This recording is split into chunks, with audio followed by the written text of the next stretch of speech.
strings. Watch me move. I'd do anything.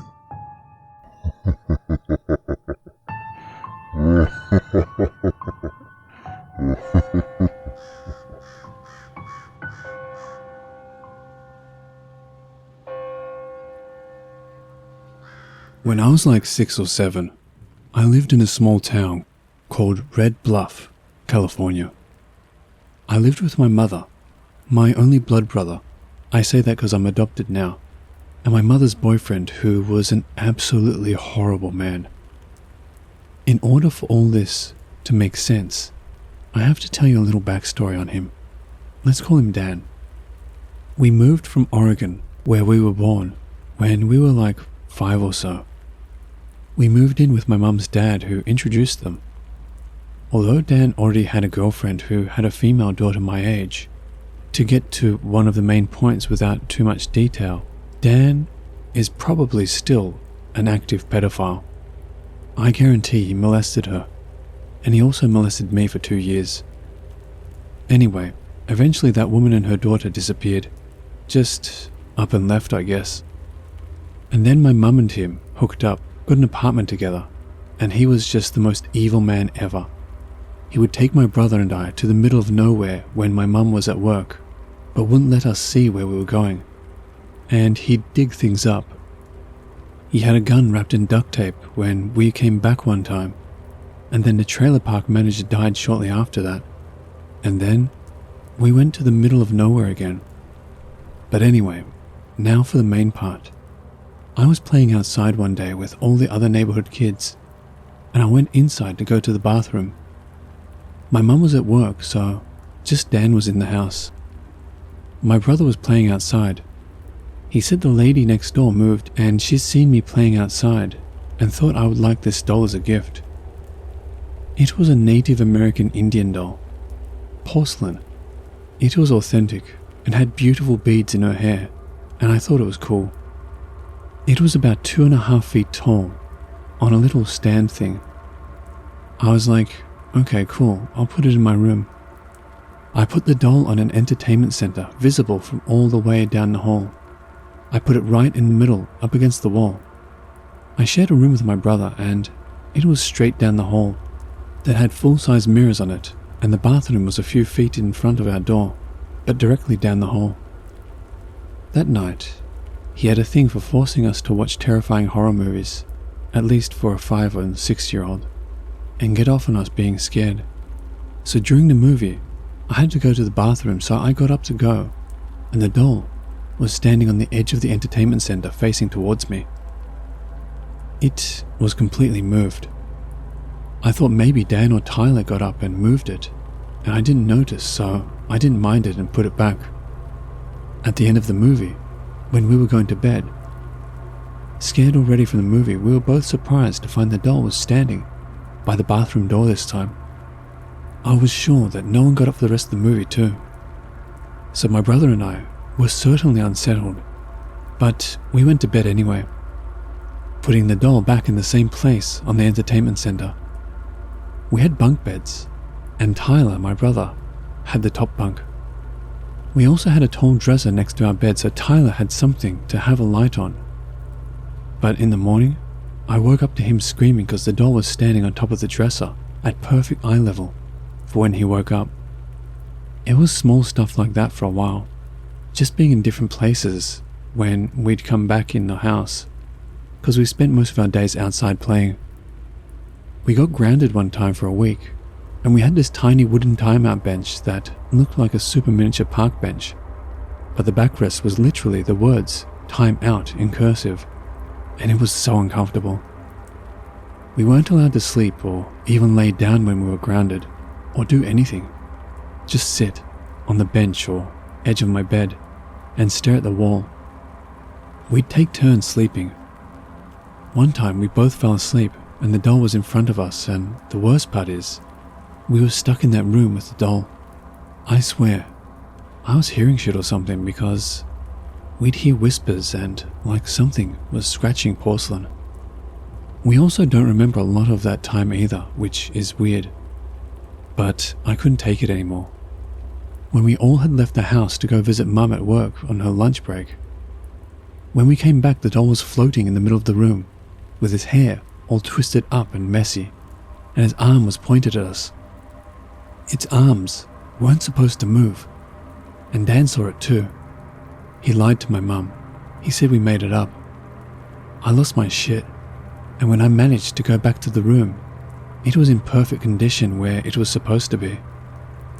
My brother and I had also defaced it multiple times before, tore off its eyelashes, cut its hair, its clothes, and it always ended up in perfect condition. That's the scariest part. It always came back perfect, but this time I lost it and literally bashed it against the floor and the wall to break the porcelain. Although it would only crack off in pieces. It was filled with cotton stuff or whatever. I wanted to throw it away in the dumpster, but Dan wouldn't let me at first, and I fought him on it.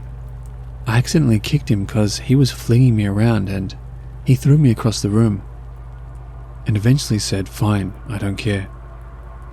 So, sobbing, I took the doll by the leg, holding it as far away from me as possible, and took it to the dumpster. I banged it on the dumpster a few more times and picked up as much of the glass as I could. I threw it away and closed the dumpster. I swear, I waited all night at that window for the dump truck, just watching and waiting. I thought I was in the clear for like 2 weeks. It was gone, and I finally was at peace again. I went to get my bike from an area only we had access to because Dan was the apartment manager. Maybe that's why my mum liked him, I don't know. But I went to go get it, and in the tall grass, I saw a dent. As I got closer, the doll was standing without a stand and half a bloody arm wrapped in a cast, pointing at me. I screamed and ran inside. Dan wouldn't believe me or go back there, so I had to get it and prove it myself. So I went back, and the doll was still there, but in perfect condition. I brought it back, sobbing, and I don't exactly remember what he said, but he made me go to my room, and he put the doll in our closet with the sliding wooden doors that's shut, so you can't see inside. He put a towel over the doll before closing it, and then took another towel. He fluffed it out like if you were to try and fold it, but just kept doing that towards the closet. Then he motioned it towards the top bunk and threw the towel on the bed. He told me to go to bed. It was the middle of the day, still sunny out. I said I didn't want to, and he screamed at me. The closet was still closed.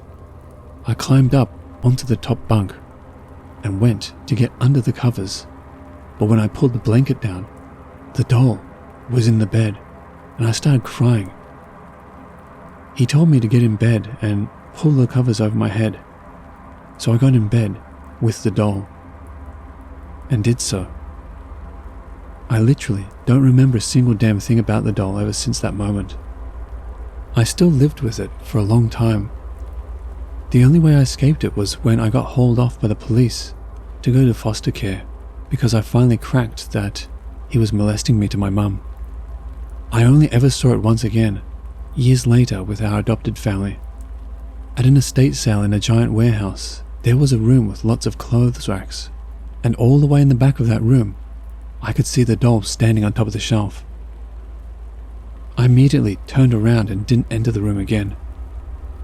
Seeing it made my eyes instantly tear up, and I felt like a ghost went through me. I told my brother not to go in there, and we stayed as far away as we could.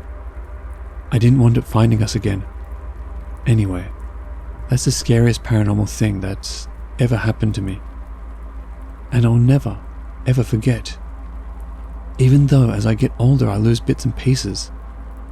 That's why I wanted to tell it here. It's been a while since I've told the story.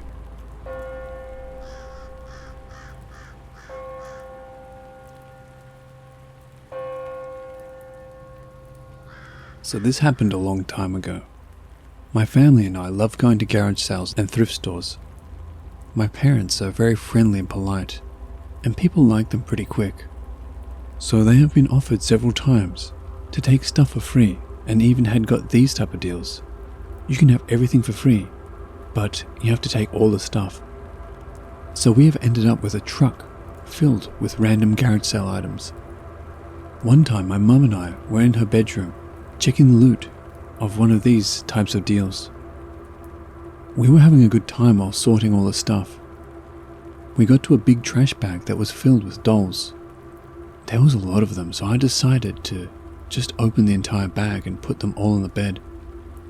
So we started checking the dolls, one by one, and choosing what to keep for my sister, what to give away, and what to throw away, since most of these deals included taking some trash.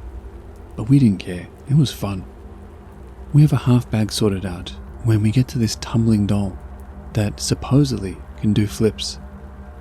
My mum likes it, looks like new, and seems like a fun toy for my sister, so she wants to keep it.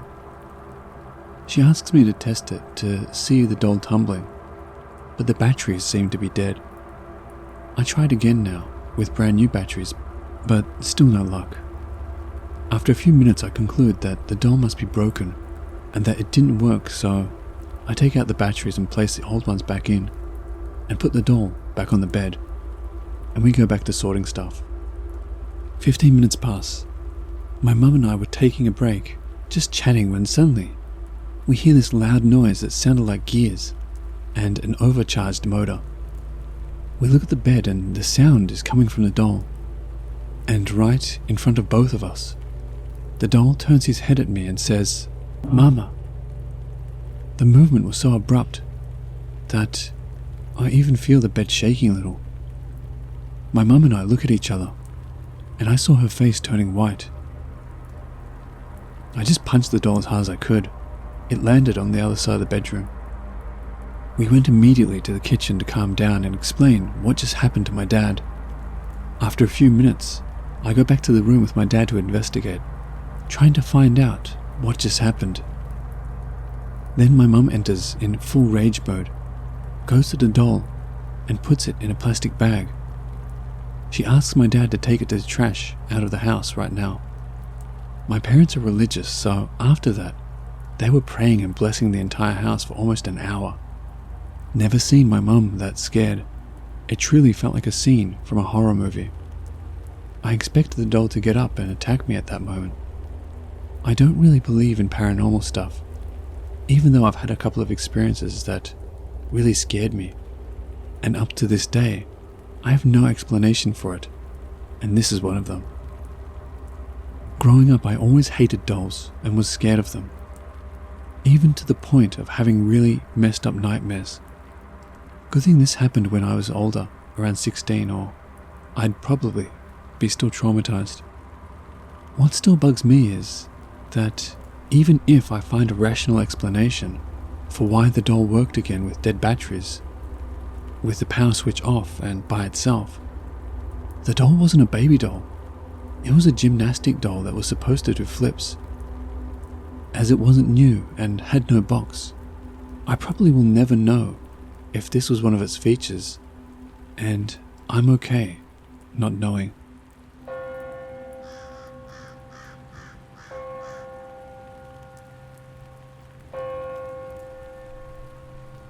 When I was around the age of 5, I received a life-size doll for Christmas. On the box, the doll was called the Wispy Walker doll. It was about the same height as me with blonde hair and overalls. The strangest part about this gift was no one could recall who got me this doll, as it was labeled from Santa. Even years later, when I asked my family who got me the doll, no one could remember who. I instantly did not like the doll because it freaked me out. I left the doll in the back of my closet far away from all my other toys. Years passed, and the doll remained in the back of the closet, untouched. When I was around 7 years old, I began to play hide and seek with my mum in our home. I decided to hide behind the door in my bedroom, which is right in front of my closed closet door. I gasp when I come to find the walking wispy doll out of a box, placed behind my bedroom door with one eye open and another shut. I screamed and ran to my mum crying. I tell her, "Mum, big sister's playing a prank on me and put the walking doll behind my door to scare me." My mother, confused, explains that my sister had left for camp this morning with her class. My mum walks over to check behind the door, and there's no doll. My stomach drops, and I am at a loss for words. "Maybe you are just seeing things," my mum told me. We open the closet door to check if the doll is inside the box. It was, but outside of the box, just standing next to it. I'd never taken a doll out of its original packaging. I eventually got rid of the doll, but every time I remember this story, I get chills.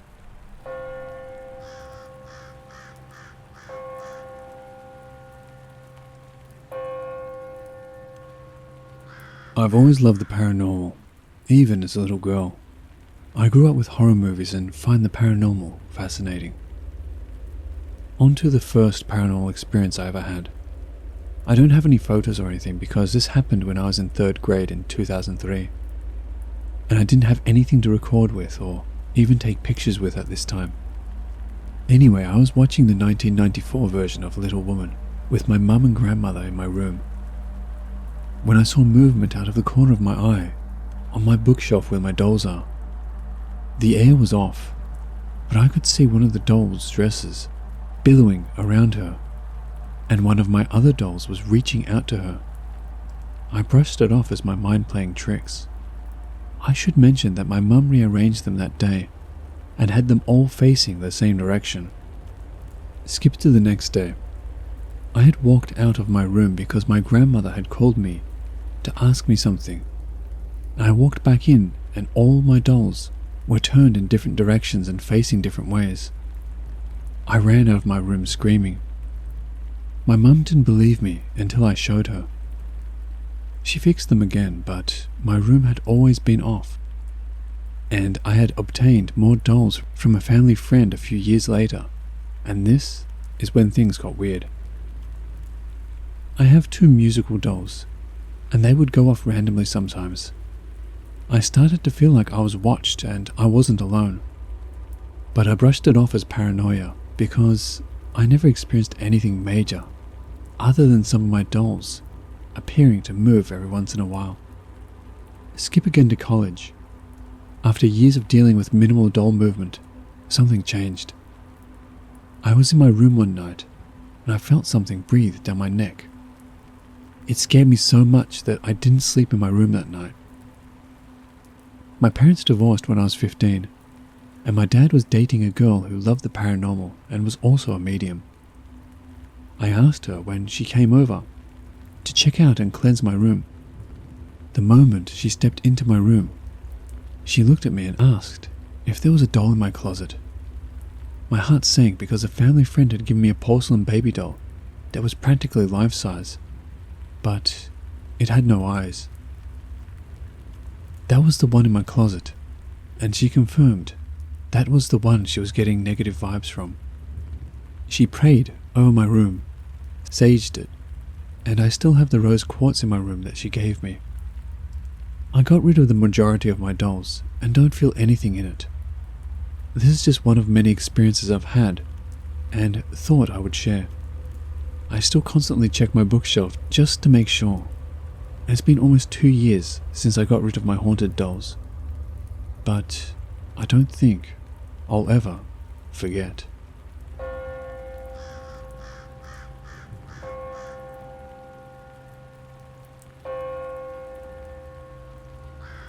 I don't care how many people believe me, but this is a doll-related thing that has stuck with me for years. It happened when I was 8 years old. My grandmother, who is now dead, gave my sister, who at the time was 3, a doll in a country-style dress with brown hair in curly pigtails. I thought it looked creepy, but my sister hugged it and sung Incy Wincy Spider. Chills ran down my spine. I went to our room and hugged Tugger, my toy dog, who growled when you pulled a sock in his mouth. I'd always treated him with respect, Like, if friends were over, I would make sure they never touched him for fear of Tugger breaking. Other times I would watch TV with him. My mum thought it was odd, though she did find it cute to see Tugger always in my bed with my pillows at night. Around the 6th month of this doll being in my house, I had to get up at 2 in the morning to pee, and I heard a creepy song coming from the doll as it walked up the hallway. I froze, too scared to scream or cry, when suddenly I heard growling coming from behind me. I thought it was coming from my dog Toby, who knew how to open the back door, but quickly realized that Mum had locked it. Scared, I turned my head to see Tugger in the hallway. It was then I ran and covered my head. I heard them fighting. How no one else woke up, I have no idea. I must have fallen asleep, for I awoke to Mum asking me why I was under the covers, and told her, but she didn't believe me. I thought I must have been dreaming, but later that day my sister came up to Mum with a doll in hand, saying that it no longer worked. Around the same time I noticed a scratch on Tugger's eye. I knew it was real, and my mum was stunned in the following years. Several bad toys have been chased off by Tugger. I'm now 27, and still have Tugger. His voice box no longer works, thanks to a washing machine mishap at the hands of grandmother, and I still love him. He is now always in my bed, by my pillow, keeping me and my family safe.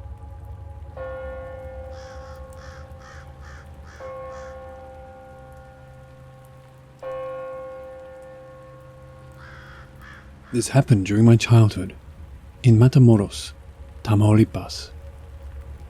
I lived with my family in a quiet neighborhood where everything went smoothly. I had a happy childhood. Due to the economic situation in the 1970s, many people were forced to migrate to other parts of the country, or even to the United States in search of opportunities.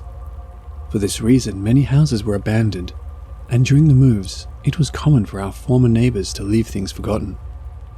So much was the migration in the area that, for both my friends and me, one of our favorite games was urban exploration. We would go into vacant houses with the desire to search through the garbage to see what kind of objects had been left behind.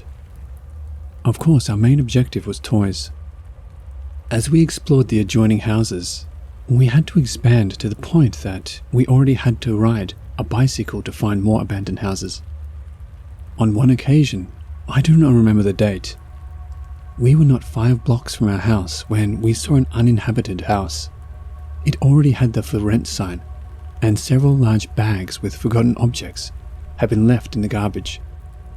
We started to rummage through the bags, but among some crap, one of my friends found the head of a doll, one of those that open and close their eyes. The head was that of a baby, had no hair, and had a happy expression. But when you stared at it, you felt an inexplicable discomfort. It was very striking. Between jokes and games, we decided to take it with us, and we put it on a tree that was at the entrance of some soccer fields that we used to go to. Since that day, we felt a very ugly vibe, in addition to being able to feel a very heavy feeling. But not everything ends here, because for some strange reason, we were very attracted to it. So much that we even quarreled. I fought with my friends because I wanted to take it to my house and not leave it here. But the greed had not only erupted in me, but in all of my friends. Such was the extent of our disputes that there were days when we did not speak. I felt a certain responsibility since I was the one who had started everything. So after reconsidering, I went to look for my friends to apologize to them, and everything returned to normal. On one occasion, we were playing marbles and Mario, my best friend, exclaimed scared, "The little head rolled its eyes." But since we already knew that it could open and close them, we did not give it importance. But Mario insisted again. Then, we saw that the toy did not move the eyes, opening and closing, but moved them from side to side and even blinked. Of course, we got scared and ran in terror, and we did not step again onto the soccer field. After a few days, we got together again to decide what we were going to do with that thing. We had to get rid of it, but nobody had the courage to touch it, so we decided to go with an adult friend. 2 streets from where we lived, there was a house of a man named Valentin. He was very kind and used to play soccer with us. We knew his children, who were younger than us, because we had been invited to his birthday parties previously. We went to look for him. We knew at what time we would find him, and we told him everything. Obviously, he did not believe us. We took him to the soccer field and showed him the head. He took it carefree and watched it closely for a few minutes, then exclaimed, "I'm taking it to my home. My daughter has some of her headless dolls. It will help me fix one." So he took the head and put it in a grocery bag and went home. The days passed without incident, and the tranquility returned to our circle of friends. In fact, we returned to play on the soccer field. However, 15 days had passed since we saw Valentin, and we had never heard from him again. So we went to look for him at his house. We got to his house and we were playing for about half an hour, but nobody opened it. We could hear the TV was on, as well as see some lights inside the house. In fact, his truck was parked in the garage. That seemed strange to us. The subsequent days that we went to look for him, the same thing happened, and we still did not hear from Valentin or his family. We discussed this situation with our parents and our neighbors, but they did not care. In fact, my mother told me that perhaps he had to emigrate like others. Concerned about his situation, we decided to investigate on our own. We jumped over the fence and went inside his house. When we entered, we found the lights on in some rooms. The television was also on, and in fact, the dinner plates were on the table. The food was still there. It seemed as if all the family had just vanished, since all their belongings were there. Their clothes, children's toys, including his wallet, was upon the television, next to his car keys. We left everything as it was and left the house with great fear, sensing that something bad had happened to them. We tried to see how to file a missing persons report with the police, but this was impossible, since we were minors, and when we were finally able to convince our parents to support us, the complaint could not be taken since we were not related to them. Thus, the days became weeks, then months, and we did not stop searching. On one occasion that I was returning from school, I saw that there were people in Valentin's house, and thinking it was him, my heart filled with joy and I ran to meet him. But when I reached the threshold of the door, I saw that they were different people. These people were family members who came after not hearing from them. The man who said he was Valentin's brother-in-law, and after introducing me to him, asked me questions to find out if I knew anything about his whereabouts, to which I replied, no. I accompanied him to ask the neighbors if they knew anything, and finally, a neighbor could give a reason. An old woman who lived in the house across the street told Valentin's brother-in-law that a few months ago, after 9 o'clock at night, she heard a scream that woke her up, and as the window of her room faces the street, she leaned out to see what happened, but did not notice anything strange. Minutes later, she saw that Valentin rushed out and started the truck. Immediately after, he ran back to the house and was not seen anymore. And after that, she did not know anymore. The woman said that the car's engine was on all night, and around 1 in the morning she heard that the engine was turned off. When the lady went out to carry out her morning activities, she saw that the truck was still there, and when she heard the television turned on, she thought that everything was continuing normally. But since then, she has never heard from Valentin or his family. With the passage of time, Valentin's house also became an uninhabited house. For respect, we never got into it. However, other people did, and they started taking things. First, the truck disappeared. Then the appliances, furniture, and so on was stolen, until it was completely empty. Over the years, the property was auctioned off, and new tenants came to live. My friends and I grew up, and each one made his life, but to date, I have not stopped wondering what happened to Valentin and his family, and if that doll's head had something to do with their disappearance.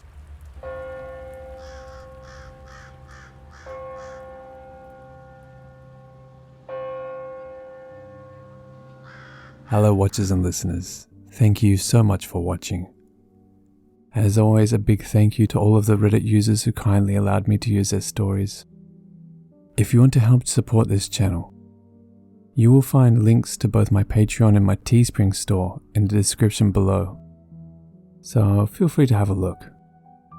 And the biggest thank you to all of you who continue to support me. I truly do appreciate it. And remember, Papa loves you.